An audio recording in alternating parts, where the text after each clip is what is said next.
Nous vous informons que ce programme est déconseillé aux moins de 10 ans. Hi, I'm Rick from Empire Glass. Un entrepreneur tape à l'œil qui a tout ou presque. Ça se situe entre 10 et 15 millions par an. C'était un endroit superbe. La plus grande maison que j'ai jamais vue. Mais tout ça ne suffit pas. Je lui disais tout le temps, on ne se promène pas avec une mallette remplie de bijoux. Sa vie secrète sordide, Rick avait un autre visage. Il adorait les femmes. conduite au désespoir, à l'aveuglement et à la mort. Il y avait de l'argent, du pouvoir, des bijoux, de la drogue, du sexe. Tout ça dans la même affaire. Une célèbre figure publicitaire dont la dernière vente va virer au désastre. C'est ce que vous allez découvrir dans cet épisode de Crime en haute société.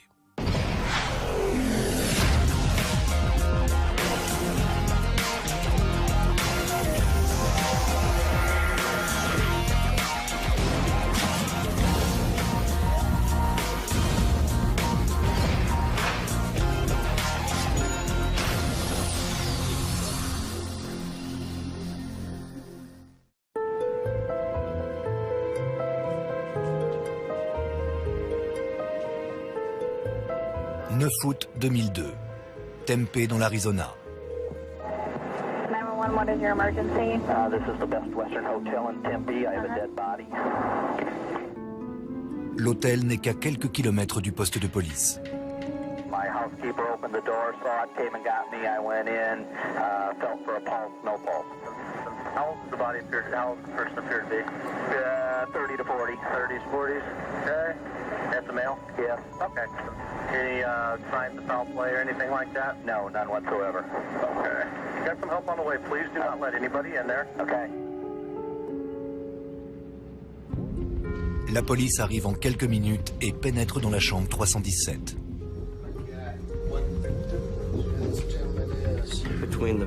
Entre le lit et la commode, il y avait le corps d'un homme de race blanche.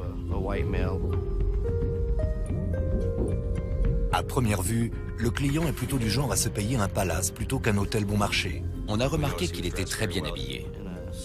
Il portait une chemise hawaïenne en soie, un beau pantalon et des chaussures haut de gamme. La police confirme sa mort On a une douille. et découvre une seule douille à quelques centimètres du corps.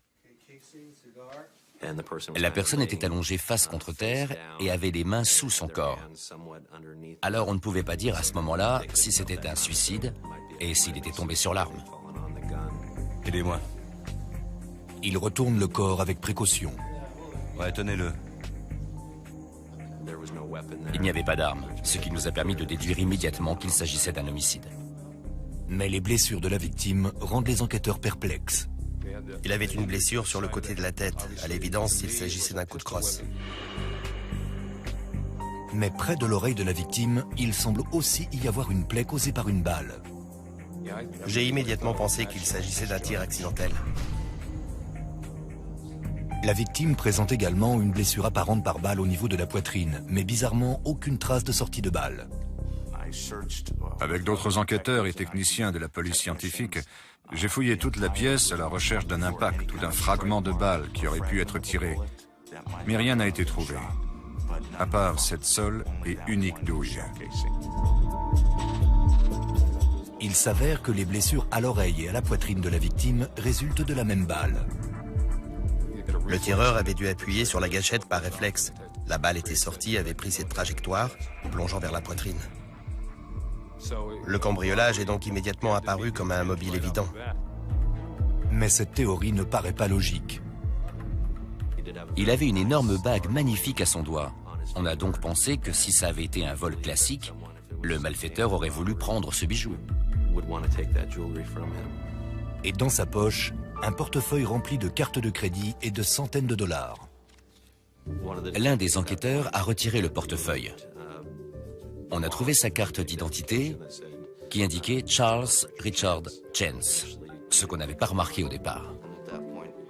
À ce moment-là, ça s'est clarifié et on a fait le rapprochement. Tout le monde savait qui était cette personne. Ça alors? Ce type est connu. Quelqu'un a remarqué la photo et en regardant le nom, il a dit qu'il pensait que c'était Rick Chance, des publicités pour Empire Glass. Hi, I'm Rick with Empire Glass. Let Empire Glass replace your cracked windshield and we'll still pay up to $100 of your comprehensive insurance deductible. Chance, qui vit dans un manoir de l'enclave de Paradise Valley, est célèbre dans tout le sud-ouest comme représentant publicitaire de sa lucrative entreprise de vitrage automobile. Au premier abord, c'était un simple cadavre dans une chambre de motel. Mais c'est vite devenu une affaire de célébrité qui avait été abattue dans sa chambre. Et à partir de là, le dossier n'a cessé de prendre de l'ampleur. À ce stade, tout le monde a pris du recul pour réaliser ce qui se passait et où cette enquête allait nous mener. On a su tout de suite que ce serait une grosse affaire qui serait fortement médiatisée. Super. Personne ne veut quitter ce monde face contre terre sur la moquette d'un motel. Mais c'est une fin particulièrement pathétique pour un millionnaire du Gotha qui semblait tout avoir. Toutefois, les policiers ont deux questions sans réponse. Pourquoi Chance est-il descendu à cet hôtel? Et surtout, comment l'a-t-on tué? Le personnel de l'hôtel nous a fourni toutes les informations. La liste des résidents, l'heure à laquelle la porte avait été ouverte et fermée, ce genre d'éléments. Chance arrive à l'hôtel à 21h30 la veille au soir. Il règle sa chambre avec sa carte de crédit. Quand son corps est découvert le matin suivant par une femme de chambre, la porte est ouverte. Le mécanisme de verrouillage de la porte était engagé, empêchant la porte de se fermer complètement. Pour les enquêteurs, la porte ouverte est un indice important. La porte laissée entrouverte indiquait que quelqu'un avait voulu partir précipitamment, sans trop se poser de questions sur la façon de quitter les lieux.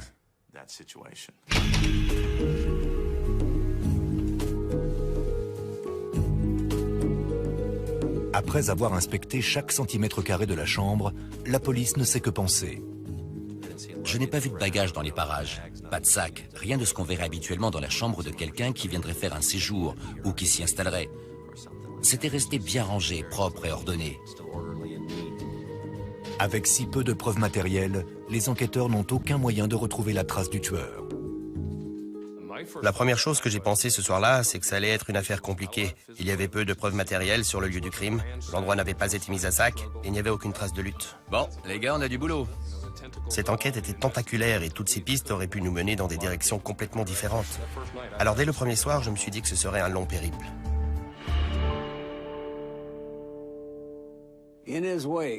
Dans son sillage, l'illustre vitrier laisse derrière lui une affaire criminelle à dormir debout.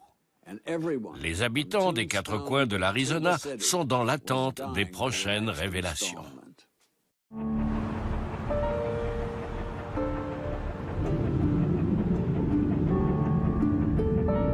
Je préfère vivre dans un climat chaud que dans un climat froid. Mais il est clair que ça affecte les gens. Ça fait ressortir certains comportements agressifs et ça crée des problèmes.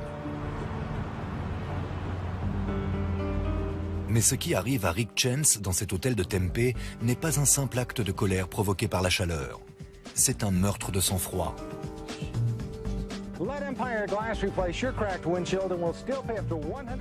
On envoie des agents de police au manoir de Chance.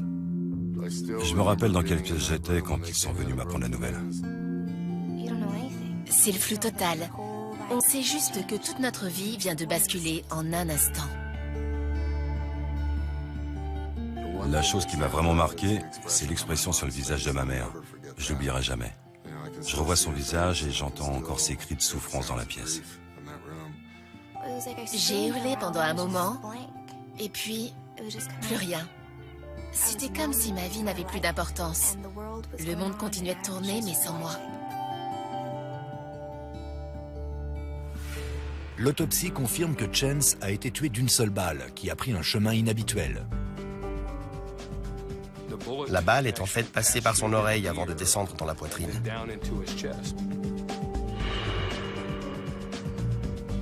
Ce n'était pas sur le côté de la tête, ni directement derrière.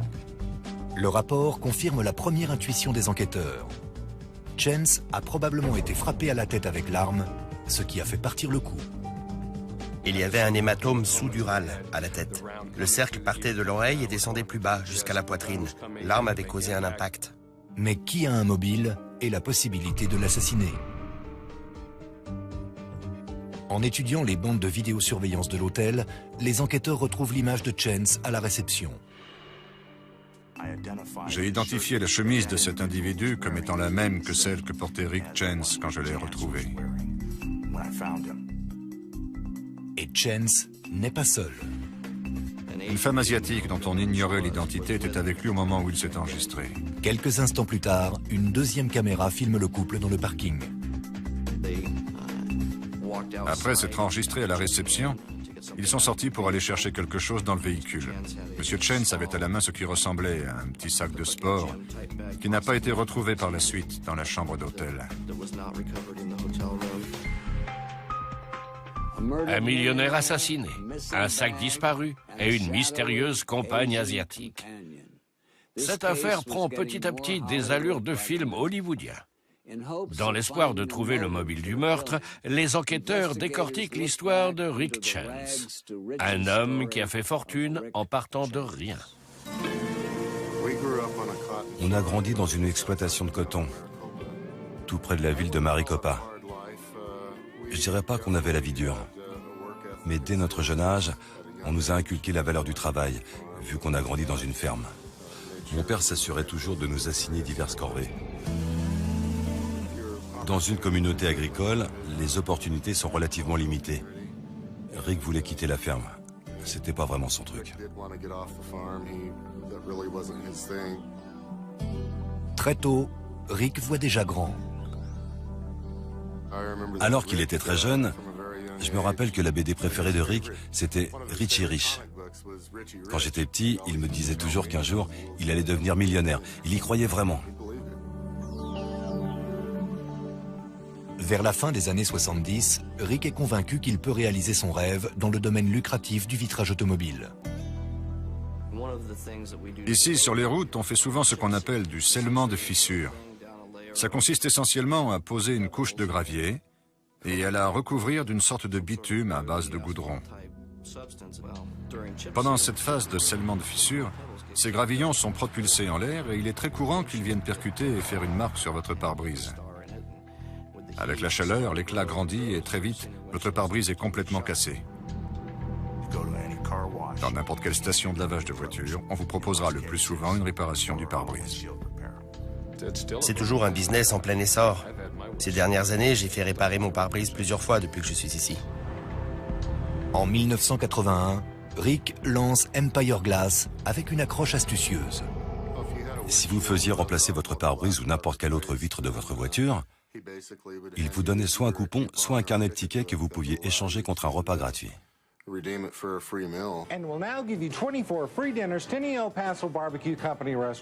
Extraverti depuis toujours, il joue le rôle principal dans toutes ses publicités. Il est devenu célèbre, un visage connu. Ça a été la notoriété. Tout le monde connaissait Rick d'Empire Glass.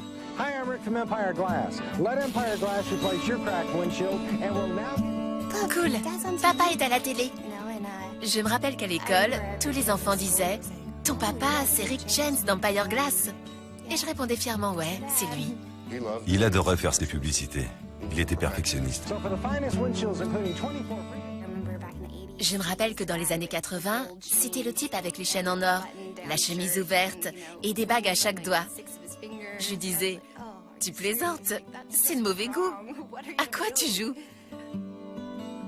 Chaque chaîne de télévision en Amérique a son Rick Chance. Un vendeur tape à l'œil qui parle vite et dont les publicités fantaisistes semblent se graver dans votre subconscient. Qu'on l'aime ou qu'on le déteste, sa campagne est une réussite fracassante. Ces publicités avaient été très efficaces parce qu'elles touchaient l'Amérique moyenne. Qui n'aurait pas envie de se voir offrir des repas gratuits en faisant remplacer son pare-brise? Parfois, j'entendais les gens dire « Tu sais quoi? Ce type offre des repas gratuits. Je vais casser mon pare-brise pour pouvoir manger à l'œil. » Il ne faut pas longtemps pour que Chance transforme son entreprise naissante en une affaire prospère. Je crois que le chiffre d'affaires se situe entre 10 et 15 millions par an.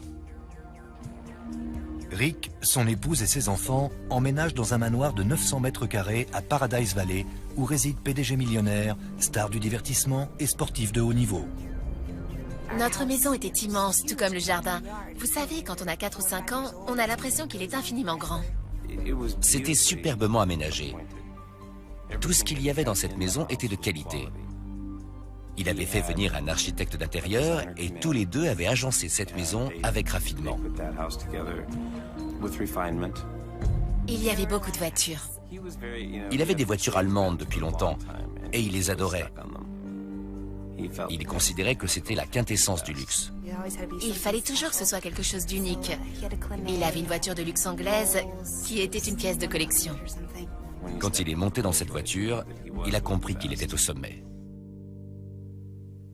Il ne manque plus qu'un majordome nommé Cadbury pour que Rick Chance vive à la lettre le rêve de sa bande dessinée.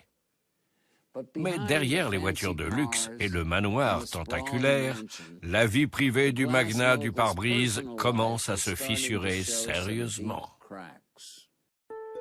Pendant les jours qui suivent le meurtre mystérieux de Rick Chance, les enquêteurs poursuivent leurs efforts pour identifier la femme qui l'accompagnait le soir de sa mort.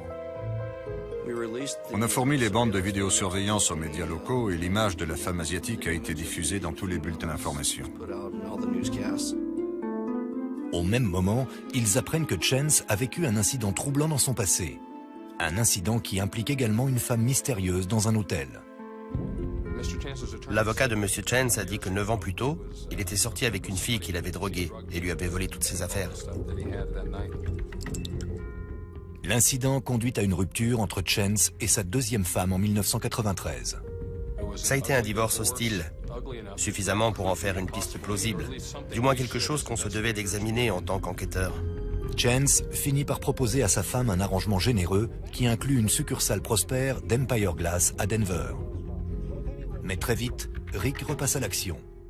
Cette fois, il jette son dévolu sur Jill Scott, une femme divorcée, ancienne lauréate du concours de beauté de Mrs. America. Je fréquentais quelqu'un à l'époque. Il a vraiment fait un effort pour essayer de me connaître et ça m'a plu. Elle était superbe, futée, intelligente. Et c'est pour ça que je voulais lui ressembler. Moi aussi, je voulais être Mrs. America. Il envoyait des fleurs, il appelait souvent.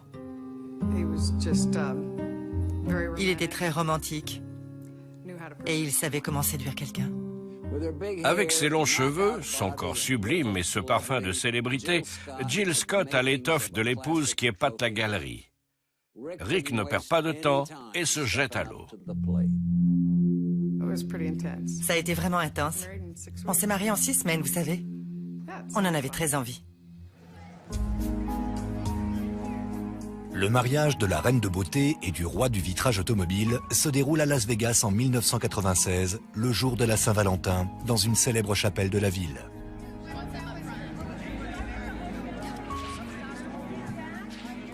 Ce jour-là, ni la discrétion ni la tradition ne sont de circonstance. Ça ne ressemblait pas à un mariage. C'était dingue. On est arrivé dans une limousine. Le pasteur était une dame très connue pour marier les gens dans cette chapelle. C'était vraiment de la folie. Et quand on est sorti juste après la cérémonie, un attroupement de photographes nous attendait. C'était juste sur l'avenue principale, avec toutes ces lumières. C'était un peu bizarre. C'était vraiment exagéré. C'était tellement exagéré qu'il pouvait à peine redescendre sur Terre. Le gâteau de mariage était extravagant. La robe de mariée aussi. Même sa tenue à lui était extravagante. Le couple s'installe dans le manoir de Chance à Paradise Valley. La première chose que j'ai faite quand je l'ai épousé, c'est d'essayer de lui faire changer ses publicités. Mais il a refusé. Je trouvais que ça manquait un peu de piment. Mais la lune de miel est de courte durée. Environ 2 semaines après notre mariage, je me suis rendu compte que ce n'était pas le choix que j'aurais dû faire. Il s'avère que Chance est loin d'être le bonimenteur insouciant qu'il paraît être à la télévision. Quand je l'ai rencontré, il était très religieux. C'est quelque chose qui m'a attiré chez lui parce que j'avais moi-même été élevé dans la foi. Rick était très actif dans son église. Il donnait beaucoup d'argent. Il était très religieux. Toutefois, la dévotion de Rick confine souvent à la névrose. Parfois, il se levait à 4 heures du matin pour lire la Bible pendant 4 heures et il ne voulait pas que je bouge. Selon lui, Dieu lui avait dit qu'il allait sauver des millions de gens de l'Apocalypse et de la fin des temps. Ça revenait souvent.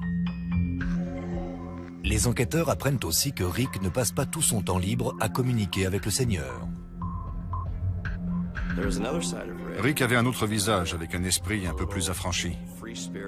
Peut-être pas aussi conservateur que certains auraient pu le croire. Il adorait les femmes. Il fréquentait les clubs de striptease de la région. Chance est un client régulier de l'espace VIP du cabaret Christie's, où le droit d'entrée s'élève à $300 la nuit.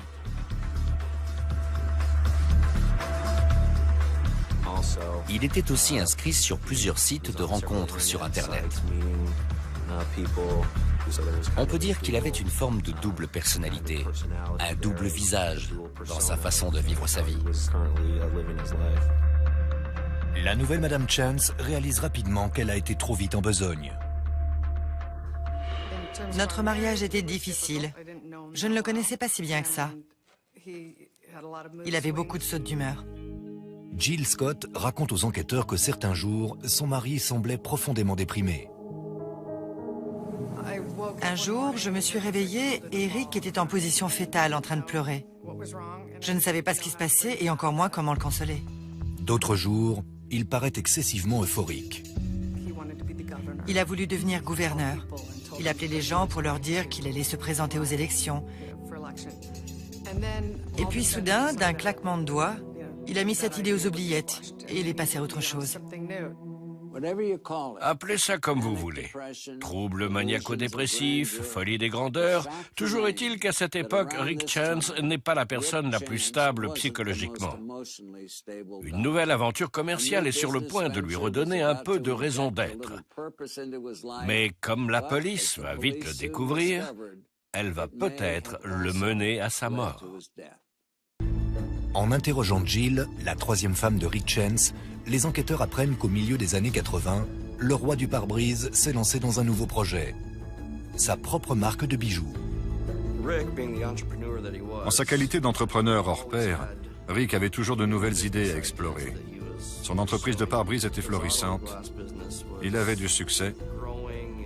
Et c'était un homme qui aimait les bijoux. Il adorait les bijoux et il m'en a offert des tonnes. Il voulait se lancer dans ce commerce parce qu'il aimait ça. Rick pensait pouvoir gagner énormément d'argent avec les bijoux. Mais Rick Chance n'est pas réputé pour son goût raffiné. La plupart de ces bijoux étaient très tape à l'œil. C'était en général des pièces uniques. Des bracelets, des colliers, toutes sortes de bagues. Il faisait aussi des cache-cravates. Encore une fois, extrêmement criards. Vous avez déjà vu quelqu'un porter une cravate en or incrustée de diamants? Je crois que tout est dit. Jill en a assez. J'ai demandé le divorce après environ 2 ans et demi de mariage.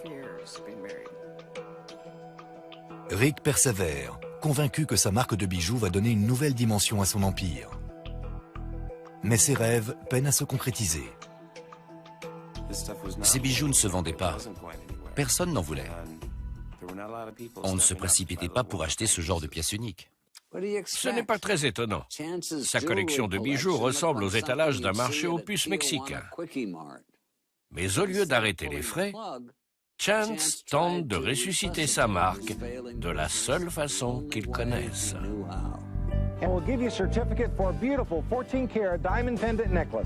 Lorsque ce plan échoue, Rick finit par garder les bijoux sur lui et les présenter lui-même aux clients. Je me rappelle être allée boire un café avec lui et il montrait ses bijoux aux gens. Il faisait ça tous les jours.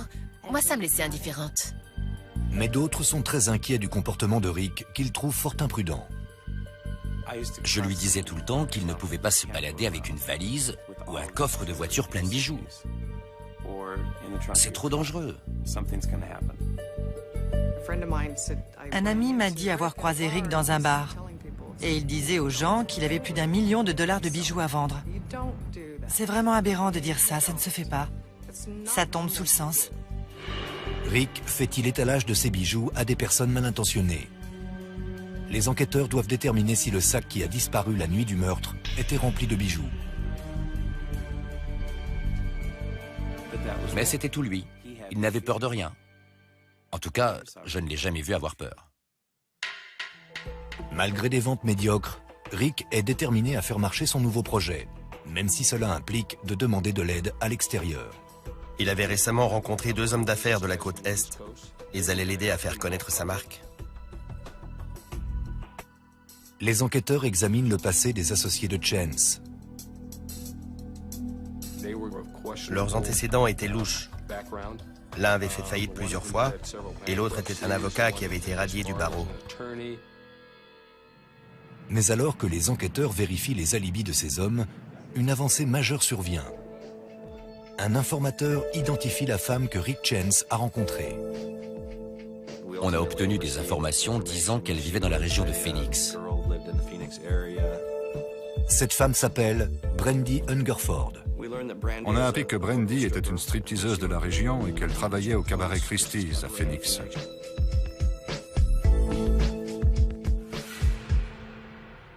Quand un riche homme d'affaires prend une chambre d'hôtel avec une stripteaseuse, la soirée se conclut généralement par un paiement en liquide, un bain de bouche et de rapides salutations. Mais cette fois-ci, elle se termine par un meurtre et la police cherche à comprendre pourquoi.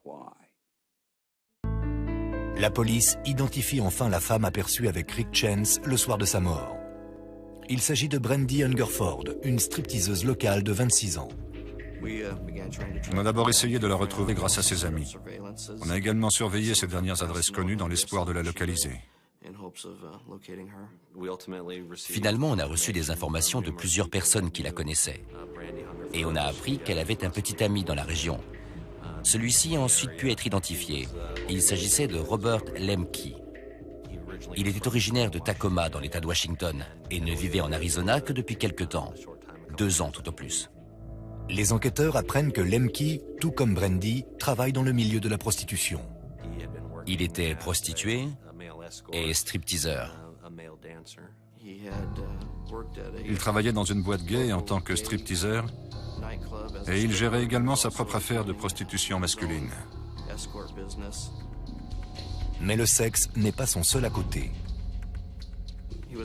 Il était impliqué dans des trafics de drogue. Il vendait de la marijuana qu'il transportait de l'État de Washington jusqu'à Phoenix.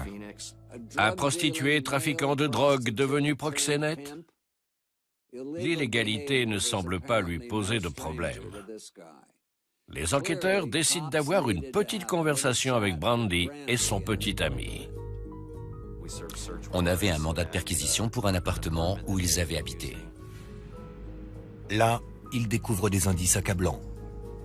Pendant la perquisition, on a trouvé de petites étiquettes utilisées pour les bijoux provenant des pièces de la collection de Rick Chance.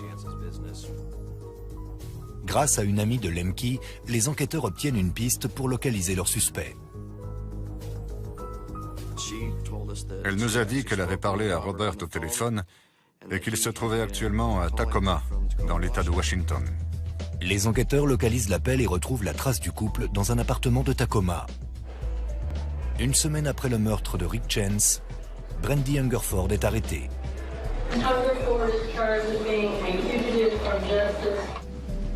C'est fini, Robert. Sortez doucement, les mains en l'air. 2 jours plus tard, Robert Lemke est arrêté par la police de Tacoma.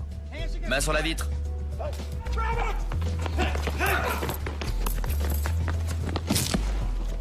Sa fuite est terminée. Lemke est menotté et emmené en prison. Alors qu'à Phoenix, ses amis rendent un dernier hommage à Rick Chance, Hungerford et Lemke sont exhibés devant les caméras de télévision. Brandy, who pulled the trigger? Was it you or Rob Lemke? Lemke avait sur lui la carte de visite de Rick Chance. Mais encore plus troublant, il avait 2 montres dont on a prouvé qu'elles appartenaient à Rick Chance. Lemke reste muet, Mais quand on interroge Brandy sur les bijoux, elle se met très vite à parler. I can tell you like certain pieces that I'm almost positive I know where they went. Like the one that Rick was wearing. Elle était très coopérative. Elle semblait avoir des remords et disait avoir conscience de ses actes. I'm doing this because I feel bad. Is it the right thing to do? It is the right thing to do. Are you telling us the truth? I am telling you the truth. Brandy donne à la police des détails précis sur plusieurs objets qui ont été volés à Chance. What kind of face was on the I can only tell you that it was gold and it had the diamond thing around the face. Can you draw it? Yeah, I'm willing to do whatever you want me to do. Durant l'interrogatoire, Brandy a même identifié le sac que Rick Chance avait apporté ce soir-là et qui contenait les bijoux. I don't know. Cuddy's apartment? That's where I last saw it. N'est-ce pas formidable? Une complice de meurtre dotée d'une conscience. C'est fou ce que les gens sont capables de faire pour une peine de prison réduite. Brandy se lâche avec la même aisance que durant ses représentations au cabaret Christie's.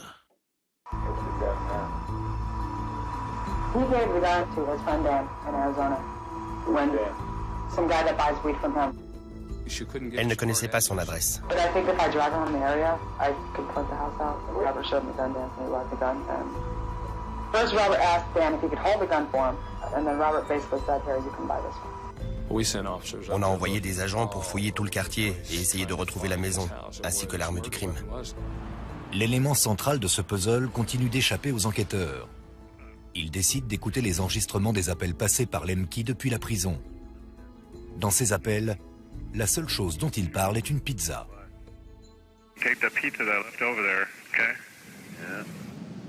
Les enquêteurs, perplexes et frustrés, obtiennent enfin un coup de pouce. J'ai reçu un appel d'un avocat qui n'avait rien à voir avec l'affaire, mais dont le client avait des informations. L'informateur mène Larry Baggs directement au coursier de Robert Lemke. J'ai dit, je sais que Lemke est venu ici et qu'il t'a donné quelque chose. Il m'a répondu, oui, il m'a donné une arme, cachée dans un carton de pizza. L'étrange appel de Lemke depuis sa prison est enfin clair. Quand Lemke a passé son coup de fil en parlant de pizza, j'imagine qu'il a dû se croire malin.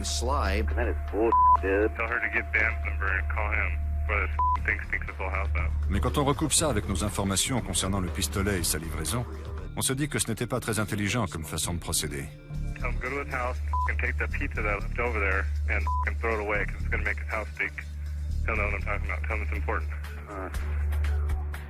Les enquêteurs effectuent une analyse balistique de l'arme et de la balle retrouvée dans le corps de Rick Chance. On a pu confirmer que c'était bel et bien l'arme qui avait servi à tuer Rick Chance.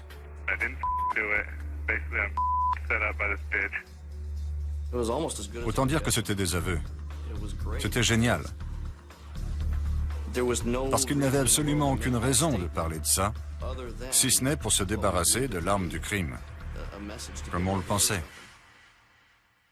Brandy et Robert, son petit ami bisexuel, pensaient manifestement pouvoir cacher leur crime et narguer la police.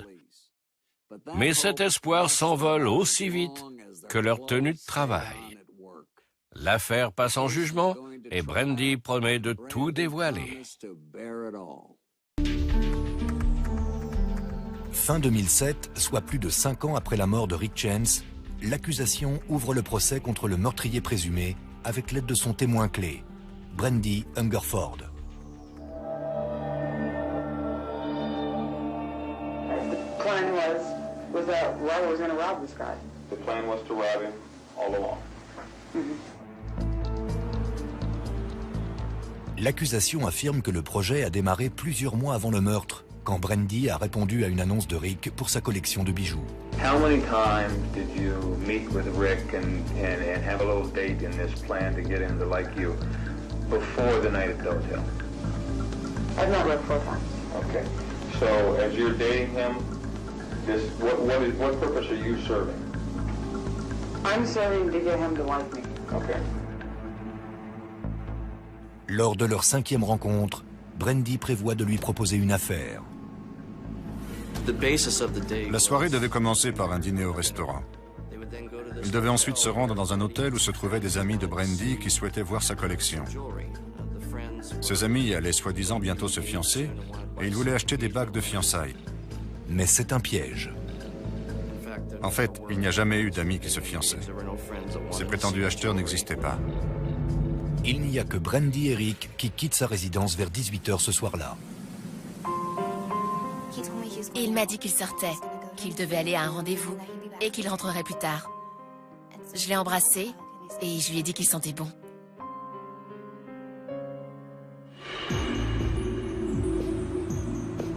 Tandis que Rick arrive à Tempe, il fonde de grands espoirs pour son rendez-vous.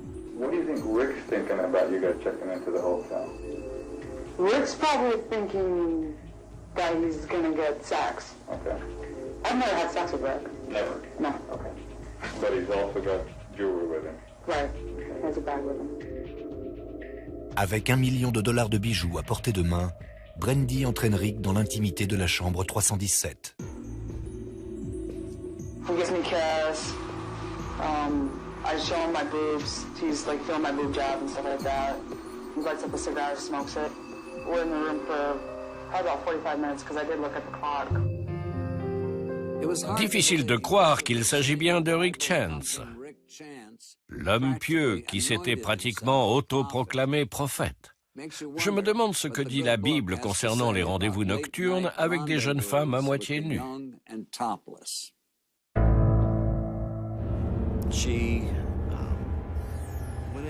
Elle est allée dans la salle de bain et elle a appelé Robert sur son portable pour lui indiquer dans quel hôtel et dans quelle chambre il se trouvait. Robert told me I'm right here. He never told me exactly where he was. Brandy est sortie de la chambre en prétextant aller chercher à boire.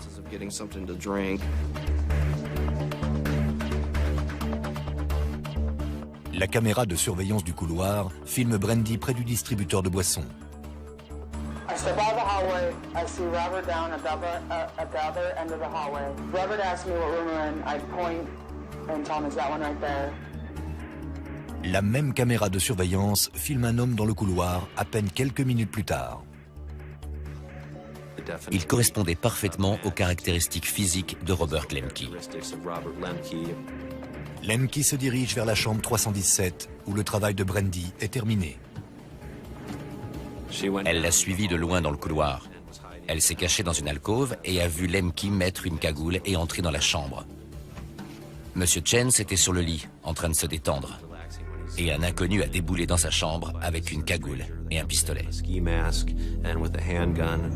But I stand there, not even a minute. I'm just fidgeting around. And sometimes I hear a pop, and it scares me. It sounded like a gunshot. C'était sans doute un coup de feu accidentel. Si sa victime ne pouvait pas l'identifier, pourquoi la tuer? Il portait une cagoule, il aurait pu le ligoter et partir. Robert Lemke avait déjà été impliqué dans des braquages comme celui-là auparavant. Et il n'avait jamais tué personne. Je crois donc que sa réelle intention était uniquement de commettre le braquage. Aux États-Unis, la loi dit que si vous commettez un braquage et que quelqu'un est tué, même involontairement, c'est un meurtre. Après le coup de feu, Brandy se précipite hors de l'hôtel en direction de la voiture de Lemke. So you go to the car and you're waiting. How long do you wait? I wasn't even there a minute. Yeah, what happened? Robert comes up to the passenger side, opens the door and gets in. Does he have anything with him? He has the black bag that Rick walked into the hotel room with.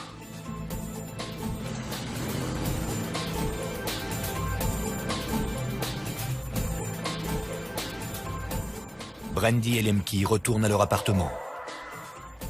Ils ont emballé quelques affaires, ils ont vendu l'arme qui avait servi au meurtre à l'associé de Lemke et ont pris la route pour Tacoma.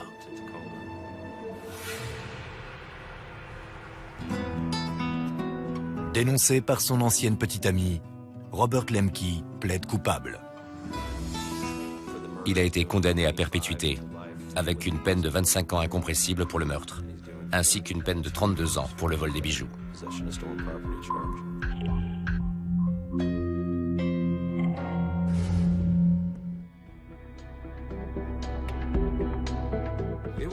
Ça a été une des affaires les plus intrigantes de mes 11 années à la brigade criminelle, dans la mesure où tous les ingrédients étaient réunis. Il y avait de l'argent, du pouvoir, des bijoux, de la drogue, du sexe. Tout ça dans la même affaire.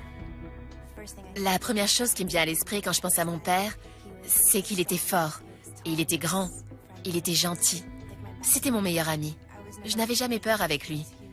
C'était mon père. Et je voulais juste qu'il soit fier de moi.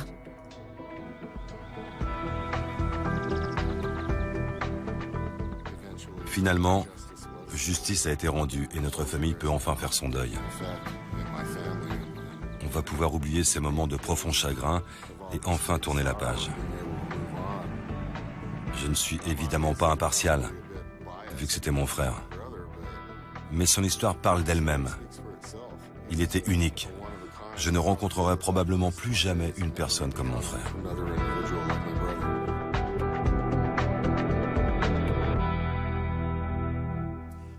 On dit que l'addiction du vendeur est aussi puissante que celle de n'importe quel toxicomane.